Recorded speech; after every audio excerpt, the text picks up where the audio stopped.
वालेकुम अस्सलाम। मेरा सवाल ये है कि जो हम पैदा होते हैं हमारी तकदीर लिखी जाती है, लेकिन ऐसा भी होता है कि दुआओं से तकदीर बदल दी जाती है, तो तकदीर हमारी पहले ही लिखी जाती है कि दुआओं से बदल दी जाएगी? ये जो सवाल है भाई का कि भाई दुआओं से कहते हैं तकदीर बदल जाती है, और एक तरफ आते हैं तकदीर पहले से लिखी जाती है। देखें, तकदीर अल्लाह के इल्म का नाम है। अल्लाह को पहले से पता है कि कौन क्या करेगा। इसकी मिसाल ऐसे है जैसे टीचर को पता होता है कि मेरा ये स्टूडेंट कितना पढ़ता है और क्या मेहनत करता है, तो जब पेपर इसके सामने आएगा तो इसने क्या गुल खिलाने हैं, अक्सर टीचर को पहले से पता होता है। टीचर का इल्म तो नाक़िस है, लेकिन अल्लाह का इल्म क्या है? कामिल है।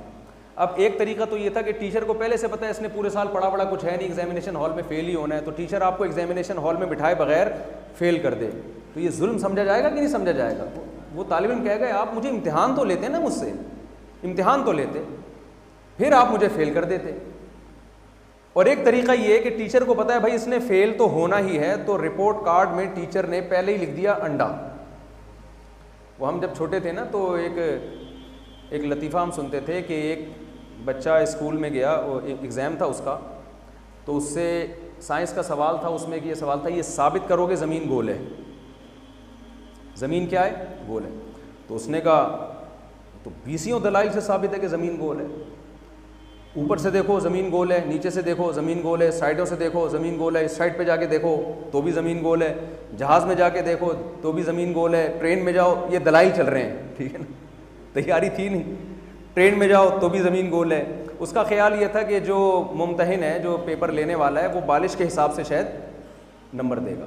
कराची का जो एजुकेशन का जो निज़ाम है ना, इतना तबाह हो गया। मेरे दोस्त ने मुझे ख़ुद बताया कि इस्लामियात के पेपर था या पता नहीं इस्लामिक स्टडीज़ था या कोई मुआशरती उलूम वगैरह का पेपर था, उसमें ये सवाल था किसी मशहूर शख्सियत पे आप कोई नोट लिखें। कह रहे मेरे जहन में अपने अब्बा के अलावा कोई भी नहीं था ठीक है ना। उनके वालिद साहब का नाम था तमीज़ुद्दीन। वो लड़का मेरे बयान भी सुनता है, वो ये वाक़या सुनेगा। कह रहे मैंने अपने अब्बा के नाम पे ना एक पूरा मजमून छाप दिया, मौलवी तमीज़ुद्दीन रहमतुल्लाह अलैह, और मैंने कहा फ़लाँ इधर उधर की। कह रहे मुझे पूरे नंबर मिले उस सवाल में, क्योंकि जो पेपर चेक करने वाला था ना, वो सोच रहा था यार ये कोई बहुत ही तारीख़दान आदमी है, ऐसी ऐसी शख्सियतों के बारे में जानते हैं जिनका हमें भी इल्म नहीं है। तो बाज़ तलबा का ख्याल होता है कि जो टीचर है ना वो बालिश के हिसाब से कि भाई एक बालिश के इतने नंबर, 2 बालिश। तो इसका भी यही ख्याल था, इसने कहा कि भाई ज़मीन गोल है, ट्रेन में जाके देखो तो भी ज़मीन गोल है, समंदर में जाओ तो भी ज़मीन गोल है, ऐसे ना। तो वो जिसने पेपर पे नंबर लगाए ना, उसने कहा कि चश्मा लगा के देख तो भी नंबर गोल है, चश्मा उतार के देख तो भी नंबर गोल है, जहाज़ में बैठ के देख तो भी नंबर क्या है? गोल है। तो ये सवाल क्या था, मैं उनके भाई का सवाल ही भूल गया इस वाक़े में। हाँ, तकदीर तो बाज़ दफ़ा टीचर को पता होता है कि भाई इसने पढ़ा वढ़ा कुछ भी नहीं है, ये इधर उधर की फेंक कर आएगा, तो वो अपने पास रिपोर्ट कार्ड में पहले से ही नंबर क्या लिख देता है? गोल। लेकिन वो फिर भी उस रिपोर्ट को अनाउंस नहीं करता, शाया नहीं करता, जब तक उस प्रोसेस से आपको गुजार न ले। आप एग्जामिनेशन हॉल में बैठते हैं और नतीजा यही निकलता है कि आपका नंबर गोल होता है। तो टीचर आपसे ये कहता है कि भाई मैंने तो पहले ही लिख दिया था कि आप क्या हैं? फेल हैं। तो तालिब इल्म को ये एतराज़ का हक़ नहीं होता कि सर जब आपने मुझे पहले ही फेल कर दिया था तो फिर आजमाइश का क्या फ़ायदा। तो टीचर क्या कहेगा? आजमाइश इसलिए मैंने की है ताकि तुम्हें पता चल जाए कि मैंने जो पहले से तुम्हें फ़ेल कर दिया था उस फैसले में मैं गलत बोले नहीं था।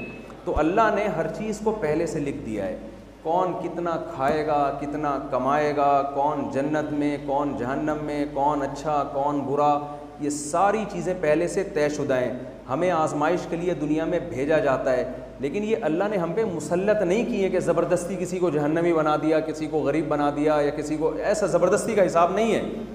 अल्लाह के इल्म में पहले से ही बात है, लेकिन अल्लाह हमें आजमाइश के लिए दुनिया में भेजते हैं, हमें पूरा इख्तियार देते हैं कि इम्मा शाकिरन व इम्मा कफूरा, अच्छे बन जाओ या बुरे बन जाओ। हम अपने इख्तियार से बुरे भी बनते हैं और अपने इख्तियार से अच्छे भी बनते हैं।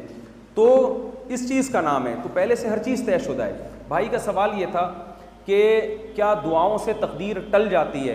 देखें, तकदीर की 2 किस्में हैं। एक को कहा जाता है तकदीर मुअल्लक़, अल्लाह के इल्म में ये बात होती है कि ये चूँकि दुआ करेगा इसलिए इसको शिफा मिलेगी या इसका काम बन जाएगा।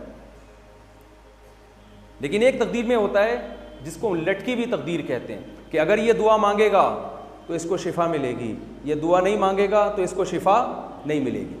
लेकिन असल में अल्लाह के इल्म में पहले से होता है कि मांगेगा कि नहीं मांगेगा। तो ये जो हम कहते हैं ना दुआओं से तकदीर टल जाती है, ये दूसरी वाली तकदीर टलती है। जो असल तकदीर जो अल्लाह के इल्म का नाम है, दुआ भी उसी तकदीर का हिस्सा है। उसमें होता है कि ये इलाज करेगा लिहाजा शिफा मिलेगी, ये दुआ मांगेगा लिहाजा इसको शिफा मिल जाएगी। तो इसलिए दुआओं पे ज़ोर लगाना चाहिए, क्योंकि बहुत दफ़ा अल्लाह ने तकदीर में लिखा हुआ यही होता है कि ये दुआ मांगेगा तो इसको शिफा मिलेगी, नहीं मांगेगा तो इसको शिफा नहीं मिलेगी। बाकी अल्लाह के इल्म में पहले से है, तो हम अल्लाह के इल्म को अल्लाह पे रहने दें, जो हमारी ज़िम्मेदारी हम वो ज़िम्मेदारी पूरी करें। और वही कोई सवाल? जी अस्सलाम वालेकुम। वालेकुम डॉक्टर गमशाद में। अच्छा, मैं जब फर्स्ट ईयर में MBBS मेडिकल जब कर रहा था जी, तो उसी में हम मेडिकल यूनिवर्सिटी में गेट वाइज करके जाते हैं, तो हम उसको जैसे प्रैक्टिकल काम करते हैं, जब उसको हम काट के एक एक पीसेस अलग करके ग्लासन में डाल के वहीं कर लेते हैं, क्योंकि हम उसमें प्रैक्टिस करते हैं और सीखते हैं। जी। क्या ये इस्लाम में जायज़ है? नहीं, ये जायज़ नहीं है इस्लाम में। देखें, जो चीज़ जानवरों पे तजर्बे के ज़रिए हो सकती है उसमें इंसानी लाशों को उसका तख्ता मश्क बनाना ठीक नहीं है। अक्सर डॉक्टर ये सवाल कहते हैं, लेकिन जब मैं ये जवाब देता हूँ जायज़ नहीं, तो डॉक्टर लोग नाराज़ हो जाते हैं कि फिर हम तरक्की कैसे करेंगे। तो मैं उनसे कहता हूँ डॉक्टर साहब क्या, सॉरी आपके नहीं कह रहा मैं, आप यानी एक जनरली बात कर रहा हूँ, मैं उनसे कहता हूँ कि आप क्या ये गवारा कर लेंगे कि मैं अपने वालिद को या वालदा को इसकी जगह पे रखूँ, इस मैयत की जगह पे, या मैं अपने आप को इस काम के लिए वक़्फ़ करूँ। ज़ाहिर है आपकी रूह कांप जाएगी। तो जो काम हम अपने माँ बाप के लिए नहीं कर सकते, अपने रिलेटिव के लिए नहीं कर सकते, एक लावारिस लाश के लिए हम कैसे करते हैं? क्योंकि इस्लाम में कोई लाश लावारिस है नहीं। जिसका कोई वारिस नहीं है तो लोग उसके वारिस हैं, उसके पड़ोसी उसके वारिस हैं। तो ये जानवरों पे भी तजर्बों के ज़रिए ये चीज़ देखें, गैर मुस्लिम करते हैं, गोरे करते हैं, उनका मज़हब नहीं है ना कोई, तो हमें मज़हब ने एक बाउंड किया, उस बाउंड्री से निकलने की हमें इजाज़त नहीं है। तो इसको ख़त्म करना चाहिए। और अल्हम्दुलिल्लाह ये जानवरों में हमने खुद डॉक्टरों से यानी मालूमात ली हैं कि इंसानी जिस्म का कोई पार्ट ऐसा नहीं है जिसकी कोई ना कोई एग्जाम्पल हमें जानवरों में ना मिल जाती हो। हम खुद जब कॉलेज में पढ़ते थे तो मेंढकों पे तजर्बा करते थे, मेंढक के ऑपरेशन तो सब करते हैं, तो डॉक्टरों से सुना कि भाई मेंढक का निज़ाम हाजमा और इंसान का निज़ाम हाजमा सेम है। तो ऐसे बहुत सारे जानवरों में कोई भी, जब आप उसके ऑर्गन, इंसानों के किसी ऑर्गन को पढ़ना चाहें तो वो जानवरों में उसकी हमें मिसाल मिल जाती है। तो इंसानी लाशों को इस काम के लिए नहीं रखना चाहिए, वरना इंसान की वो लाश जो है ना वो एक वही बन जाएगी, बिल्कुल उसकी कोई वैल्यू ख़त्म हो जाएगी। इस्लाम में एक प्रॉपर तरीका है, इसको गुस्ल दिया जाए, इसको कफन दिया जाए, प्रॉपर जनाजा पढ़ाया जाए, इज़्ज़त एहतराम के साथ उसको दफन किया जाए। और ये बिज़नेस भी बन गया है। चंद दिन पहले कब्रिस्तान के किसी गोरकन ने कहा कि जी बहुत दिनों से लाशें नहीं आ रही, हमारा तो बिज़नेस ही ठप हो गया है।